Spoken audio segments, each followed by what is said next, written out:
comunicación. Nuevamente, queridos estudiantes, nos encontramos en la sesión de hoy día, en el área de comunicación y lenguaje dentro del grado segundo de secundaria. Para comenzar, te tengo esta frase para ti. Mientras más leas, más cosas sabrás. Mientras más sepas, más lejos llegarás. Reflexiona y medita respecto a esta frase que nos indica que debemos darle un tiempo a la lectura, porque a través de ello llegamos muy lejos. Para esta sesión no te traigo específicamente un tema para tratar, como lo hemos hecho las anteriores, tipos de textos o textos narrativos, no. Lo que te voy a traer ahora es una narración, un relato, donde nos vamos a transportar a la época colonial, a la época del Incario, con nuestra imaginación y creatividad. Y lo vamos a tocar específicamente del libro de la obra El último Quipucamayo, de Adolfo Cáceres Romero. Vamos a narrar una historia del escritor e investigador Adolfo Cáceres Romero. Su obra titula El último Quipucamayo. El inquisidor había logrado descubrir el lugar donde se escondía el último Quipucamayo. Le pagó lo prometido al chasqui, quien le trajo la noticia y lo despachó, recomendándole que no dejara de informarle sobre los movimientos de ese rebelde. Huamán Condorcanqui, el Quipucamayo, acababa de dejar este mundo picado por una víbora venenosa. El que ahora continuaba con la elaboración de los quipus era Hilo, su hijo de apenas 16 años.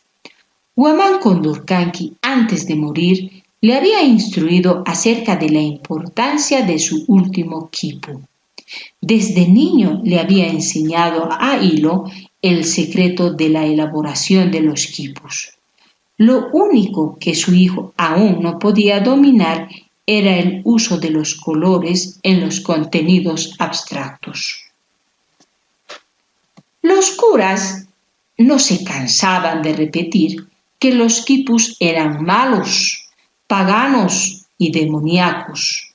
Condorcanqui decía, ¿por qué no conocen a la Pachamama, ni a nuestros achachilas?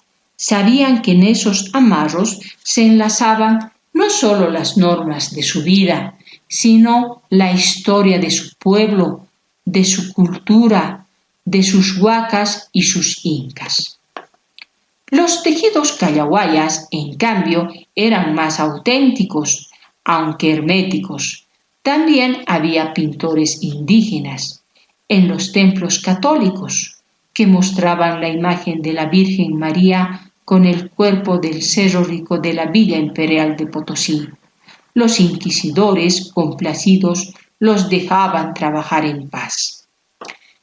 Cierto día, los tejedores, alarmados, dejaron correr la voz con la noticia de que Condorcanqui los iba a exponer a todos.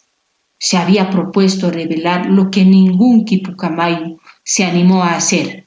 La voz de las montañas está en mis hilos, les había dicho. Condorcanqui, al saber que no tenía remedio contra la picadura de la víbora, le reveló a su hijo todo lo que pudo. Los pensamientos surgen de la cuerda primaria del quipu, de su grosor, de la distancia de sus nudos, de los colores, para resaltar su invariable simbología. En Aymara, el nudo simple se denomina urcuchinu, nudo macho, y el nudo jal cachuchinu, nudo hembra. Finalmente, Condorcanqui murió.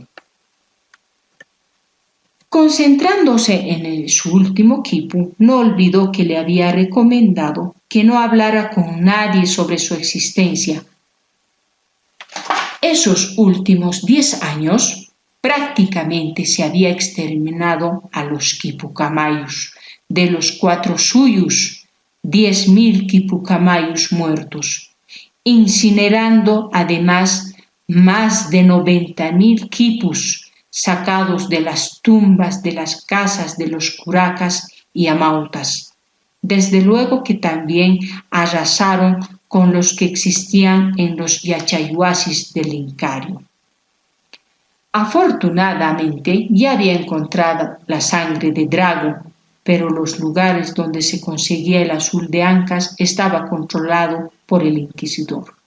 Un anciano ceramista muy enfermo, ahí en Paria, le reveló a Hilo que esa arcilla azul que decía que Tarqui encontraba cerca de las aguas termales no existía.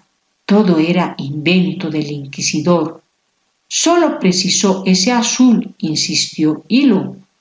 Si quieres encontrarlo, búscalo en Incallacta, donde los incas hubieron construido una gran fortaleza que pocos conocían.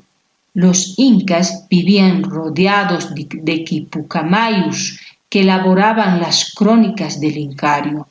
Incallacta era una antigua fortaleza que se encontraba en las inmediaciones de Misque, poblado muy frecuentado por los nobles de la villa imperial de Potosí.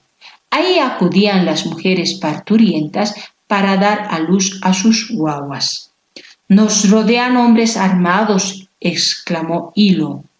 Justo el momento en el que apareció el inquisidor. Los hombres que lo acompañaban lo maniataron. Hilo fue engrillado en la cámara de tormentos. El inquisidor le pidió a Hilo que identificara los quipus que habían encontrado sus hombres. Hilo, mirando los quipus, le respondió: «Tratan de la vida de los incas, del Tahuantinsuyo y su grandeza». Lo maniataron a Hilo al banquillo del garrote. Hilo jadeó cuando le pusieron en el cuello el torniquete de cuero duro. Está bien, les diré todo». Antes de que se nublara el cerebro, desplegó los labios para gritarle al inquisidor su victoria, la del último quipucamayo. Solo sonrió a pesar del dolor. «Padre, ya está», se dejó llevar por el sopor de un profundo sueño. «Ya está», sonrió, porque al final su padre le había revelado que sus hermanos guardaban no uno, sino varios quipus con el último mensaje ya concluido, y que el que elaboraron era un quipu incompleto, inútil, que no precisaba del azul de Ancas ni del rojo sangre de Drago. Espero que hayas tomado mucha atención en el relato que te hice y de qué trataba. Por ejemplo, ¿quiénes fueron los protagonistas en este relato que nos presenta Adolfo Cáceres Romero?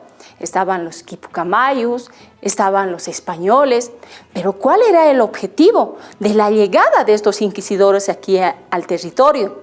De eliminar. ¿Eliminar qué? A los quipucamayos. También de quemar todos los quipus. Y de eso trata la obra. Por eso te invito a que con mayor detalle revises el texto del Ministerio de Educación. Con eso terminamos, queridos estudiantes. Nos vemos la próxima. Educa Bolivia 2021, año por la recuperación del derecho a la educación. Protege los árboles, son los pulmones del planeta. Educación para proteger la vida. Cuidemos el medio ambiente.